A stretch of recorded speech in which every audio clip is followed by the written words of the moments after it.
Meu filho disse para as pessoas que eu exagero no que ofereço. Então, dei a ele uma versão precisa do meu apoio. Ele disse para os outros que eu falo demais sobre o que faço por ele, como se eu estivesse inventando tudo. Então, parei de discutir e simplesmente o deixei viver com a versão precisa do meu apoio. A forma como a confiança dele mudou quando a realidade apareceu? A situação ficou tensa. Durante muito tempo, eu acreditei que existiam linhas que as pessoas simplesmente não cruzavam, que ninguém seria capaz de aceitar sua ajuda, morar na sua casa, viver do seu esforço e ainda assim te transformar no inimigo da própria história. Mas eu estava errado. Algumas pessoas não apenas cruzam essa linha, elas ainda sorriem enquanto fazem isso, te cortam lentamente e chamam a própria ingratidão de limites. Meu nome é Mark, tenho 46 anos. Trabalhei na construção civil a maior parte da minha vida. Não sou um homem rico, mas sou um homem estável, do tipo que as pessoas só percebem quando deixa de existir. Tenho um filho, Caleb. Ele tem 22 anos e até algumas semanas atrás eu realmente acreditava que ele sabia quem estava pagando pela vida que ele levava. Quando a mãe dele e eu nos separamos, eu não desapareci. Eu estive presente. Pensão em dia, plano de saúde, roupas para a escola, dinheiro para a gasolina, aquelas coisas silenciosas que ninguém aplaude, mas todo mundo usa. Depois que ele fez 18 anos, continuei presente. Ele foi para uma faculdade comunitária, depois para uma universidade estadual cursar administração. Concluiu até o 2º ano, então decidiu que precisava de um tempo. Ele voltou a morar comigo, só por um tempinho. Pai, vou trabalhar, vou economizar, até o outono eu saio. Eu disse as regras. Ajudar em casa, contribuir com alguma coisa, mesmo que fosse pouco, não trazer caos para a minha porta. Ele concordou, e então fez aquela coisa típica, concordar com a boca e discordar com as atitudes. Arrumou um emprego numa academia, começou a chegar tarde, sair mais cedo, trouxe amigos como se a casa fosse um lounge, garrafas de cerveja na pia, música alta à meia-noite. Eu engolia tudo dizendo a mim mesmo, ele é jovem, está se encontrando. Então veio Heather, 23 anos. Maquiagem perfeita, risada alta, celular sempre na mão. Usava aquele ar de sou inteligente demais para essa cidade, como se fosse um troféu. O estilo de vida do Caleb mudou rápido. De repente minhas regras eram controle. De repente a palavra limites era jogada toda vez que eu fazia uma pergunta básica. O maior problema era algo que eu nem sabia que estava acontecendo. Na minha casa, Caleb tinha um quarto. Na minha garagem, ele tinha um carro. No meu seguro, ele tinha cobertura. No meu plano de celular, ele tinha linha. Na minha geladeira, ele tinha comida. Mas fora dessas paredes, ele contava outra história. Descobri numa quarta-feira. Meu colega de trabalho, Dave, falou casualmente. Ei, Mark, você e o Caleb estão bem? Eu ri. Sim, por quê? Dave coçou o pescoço. Minha filha, a Paige, estava numa fogueira no fim de semana. Disse que ouviu o Caleb falando.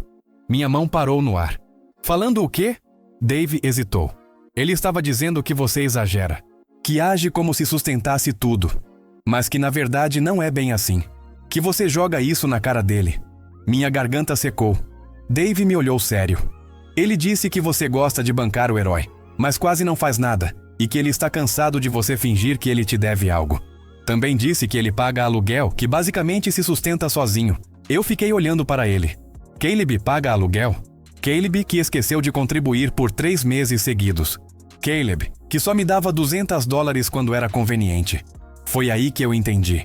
Ele não estava apenas desabafando. Ele estava atuando, criando um personagem, fazendo de si mesmo o coitado e de mim o tirano, para que todo mundo aplaudisse. Não falei muita coisa para o Dave. Quando cheguei em casa, fiquei um bom tempo parado na entrada. Eu ouvia o Caleb rindo lá dentro. Ouvia a risada da Heather também, aguda como uma colher batendo em vidro. Entrei. Caleb estava no sofá com os pés na minha mesa de centro. E aí, pai? Disse ele, animado. A gente vai pedir comida. Quer alguma coisa? Olhei para ele e senti algo frio se acomodar no meu peito. Não era raiva. Era algo mais limpo, como uma porta se fechando. Tô de boa, respondi. Fui para o meu quarto e comecei a fazer uma lista. Não uma lista dramática, uma lista real, de contador. Parcela do carro, eu. Seguro, eu. Plano de celular, eu. Gasolina, eu. Comida, eu. Contas de casa, eu. Internet, eu. Abri meus extratos bancários, marquei datas, olhei transferências no Venmo. Todos aqueles pequenos "pai, pode me emprestar?", que nunca pareceram grande coisa, até alguém chamar de exagero. E enquanto eu fazia isso, outra percepção apareceu.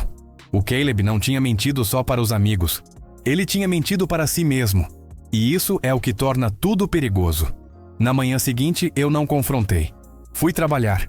Deixei ele viver naquela ignorância por mais um dia. Na sexta-feira, Caleb deu uma festa em casa. Eu não sabia. Cheguei e tinha carros alinhados na rua. Música alta. Entrei e o cheiro me atingiu. Cerveja, colônia barata, vape e sentimento de direito. Caleb me viu e veio com aquele sorriso falso de simpático. Pai, a gente só tá de boa. Não é nada demais. A sala estava cheia de gente. E lá, sentada no meu sofá, estava a Paige, filha do Dave. Ela me olhou e eu vi o brilho de reconhecimento nos olhos. Ela sabia. Não fiz escândalo. Sorri. Cumprimentei todo mundo. Boa noite. E então eu ouvi. Caleb deu um tapa no ombro de um cara e disse rindo. Mano, meu pai age como se bancasse minha vida inteira. Como se eu morresse sem ele. Juro que ele exagera tudo. Algumas pessoas riram. Heather se inclinou e disse. Nem é discreto. Ele só quer controle. É uma coisa de poder. Aquilo foi a ferida de verdade. Não a mentira. A plateia. A encenação. Eu fui até a cozinha como se fosse pegar água. Minha mão estava firme. Meu coração não. Abri uma gaveta. Peguei a pasta que eu tinha montado. Então eu voltei para a sala e fiquei de pé no meio dela. Caleb, eu disse com calma. Ele se virou ainda sorrindo. Sim? Preciso de 5 minutos. Todo mundo pode ouvir. A sala ficou em silêncio. O sorriso do Caleb se contraiu. Pai, a gente pode não fazer isso agora? Eu olhei para ele. Você já está fazendo isso agora. Eu só estou participando. Levantei a pasta. Eu ouvi você dizendo que eu exagero no que forneço. Tudo bem. Talvez eu exagere. Então resolvi ser preciso. Abri a pasta. O Caleb mora aqui. Ele paga $200 por mês quando lembra.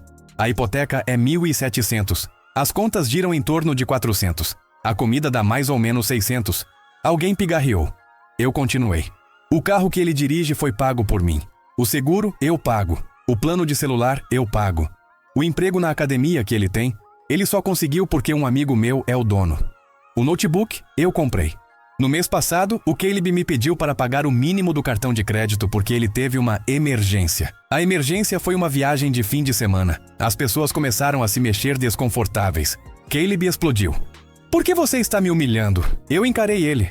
Você me humilhou primeiro. Só fez isso sorrindo. Houve um segundo de silêncio. Então a Paige falou, baixo. Então você não paga aluguel? Caleb lançou um olhar furioso para ela. Eu pago às vezes. Eu assenti. Às vezes. Por isso eu disse, quando ele lembra. Fechei a pasta. Eu não estou fazendo isso para te punir na frente dos seus amigos. Estou fazendo porque você decidiu que eu sou um mentiroso. E se eu sou um mentiroso, você não precisa do que eu forneço. A voz do Caleb ficou afiada. O que isso quer dizer? Quer dizer que, a partir de hoje à noite, você vai viver exatamente a vida que anda descrevendo. Heather bufou. Meu Deus, você vai mesmo cortar tudo? Isso é abuso. Eu virei a cabeça e olhei para ela como se ela fosse uma mancha na parede. Você está na minha casa. Não me diagnostique. Algumas pessoas até riram. Apontei para a porta. Festa encerrada. Todo mundo para fora. Caleb deu um passo à frente. Pai, você não pode simplesmente... Posso? Eu disse. Porque eu sou o dono daqui. Lembra? A sala começou a se mover. As pessoas foram pegando suas coisas. A Paige me deu um pequeno aceno ao sair. Caleb ficou parado enquanto os últimos amigos iam embora. Heather ainda estava ali, de braços cruzados. Eu olhei para o Caleb. Chaves. Telefone. Ele piscou. O quê? O telefone está no meu plano. As chaves do carro são minhas. Se você quiser continuar com eles, vai ter que começar a pagar como um adulto. O rosto dele se contorceu. Você só está provando meu ponto. Você é controlador. Eu mantive o olhar. Não. Estou corrigindo a história que você contou. Ele hesitou, depois bateu as chaves no balcão. Tá bom, tanto faz. Peguei as chaves e coloquei na gaveta. Depois olhei para a Heather. Você também acabou por aqui. Ela se endireitou. Como é que é? Você não mora aqui. Não paga nada aqui. E não é bem-vinda. A voz do Caleb subiu. Não fala assim com ela. Eu inclinei a cabeça. Quer protegê-la? Ótimo. Comece se sustentando. Ele saiu batendo a porta com ela. A casa ficou em silêncio. E foi aí que veio a primeira consequência. O silêncio. Porque por anos minha casa esteve cheia de barulho. Eu tolerava porque achava que amor era engolir desrespeito. Na manhã seguinte recebi uma ligação da minha ex-esposa. O Caleb disse que você o humilhou na frente dos amigos. Disse que você expulsou ele de casa. Eu fiz uma pausa. Ele anda dizendo para as pessoas que eu exagero no que forneço. Então resolvi parar de fornecer. Assim, meus exageros não vão mais incomodá-lo. Houve silêncio. Então ela riu. Uma risada cansada. Mark, ele também anda dizendo para as pessoas que eu sou uma mãe ausente. Ele está se fazendo de vítima em todo lugar. E ali o padrão ficou claro. 2 dias se passaram. No 3º dia, Caleb me mandou mensagem. Pai, preciso conversar. Eu não respondi. 10 minutos depois. Por favor, isso não tem graça. 1 hora depois.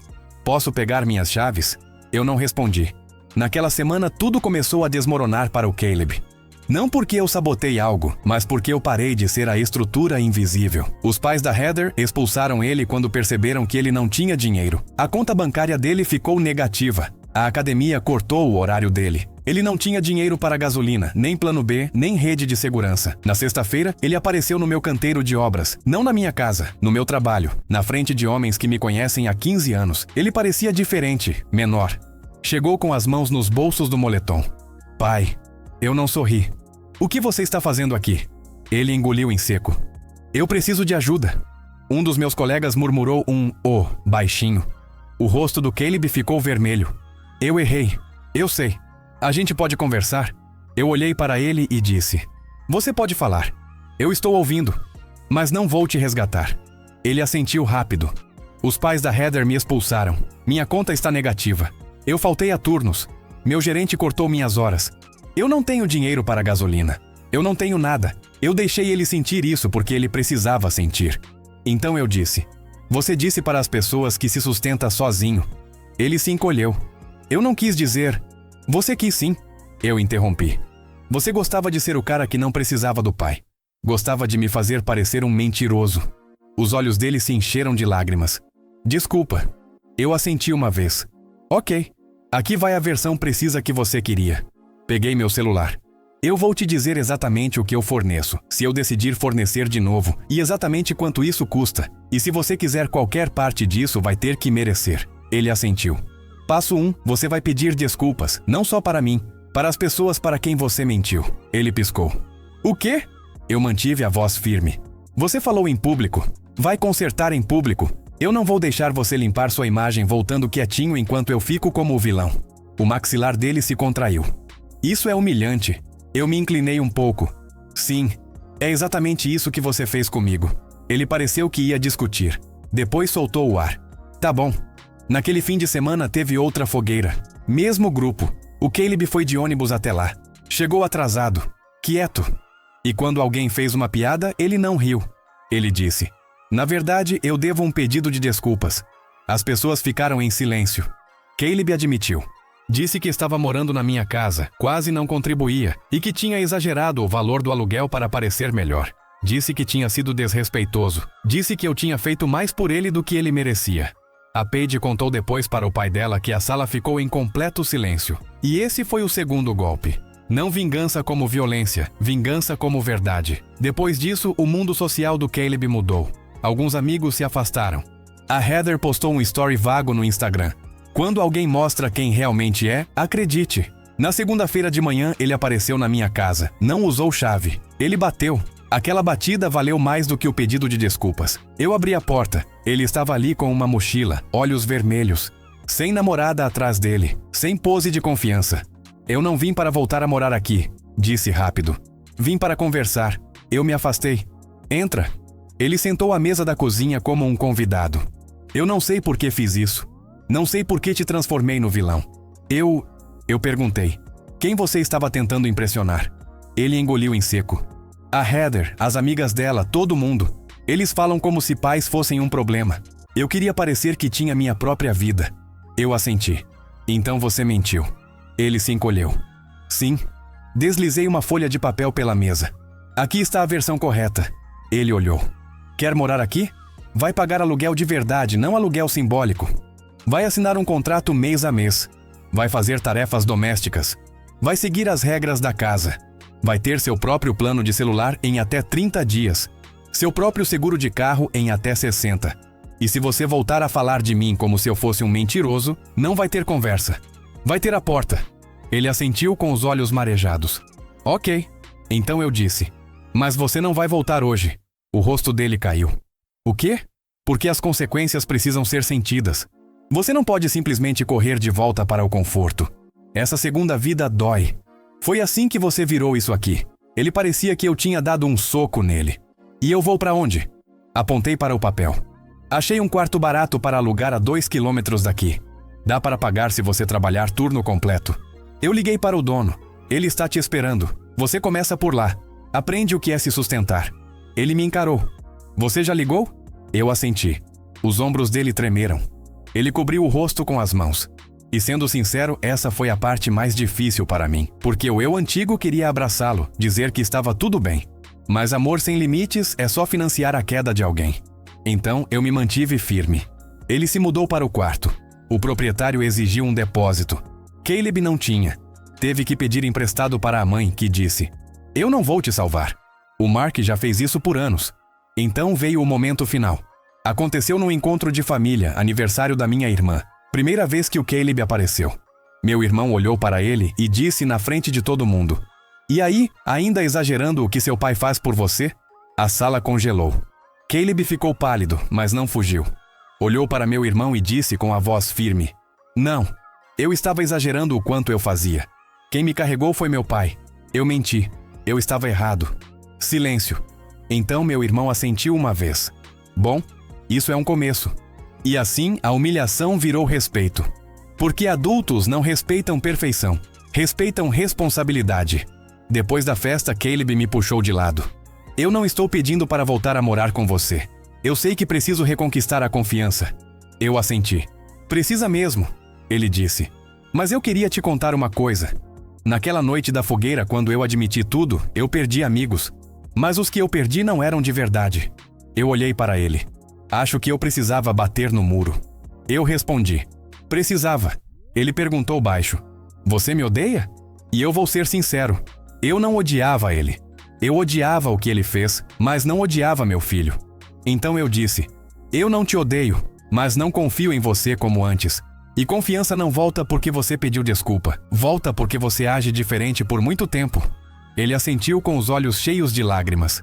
"Ok, é assim que estamos agora. Ele ainda mora sozinho, paga as próprias contas. Está aprendendo que vida adulta não é estilo, é responsabilidade. A gente conversa de forma mais honesta do que nunca. Ele não me chama mais de controlador. Ele liga quando está perdido e pergunta: 'O que você faria?' em vez de 'Você pode pagar?' E eu também aprendi algo. Às vezes, ser um bom pai não é dar mais. Às vezes, é deixar a pessoa sentir o peso daquilo que ela diz que consegue carregar. Porque quando você protege alguém das consequências o tempo todo, essa pessoa não se torna grata, se torna arrogante. Agora, minha pergunta para você é: eu estava errado pelo que fiz? Por cortar a ajuda? Por expor a verdade na frente dos amigos dele? Por obrigá-lo a viver a versão real da própria vida? O que você teria feito se seu próprio filho estivesse dizendo para todo mundo que você é um mentiroso enquanto ainda vive às suas custas? Comentário Frau Reddit. E essa história deixa uma lição pesada, mas necessária. Muitas vezes a gente confunde amor com proteção excessiva.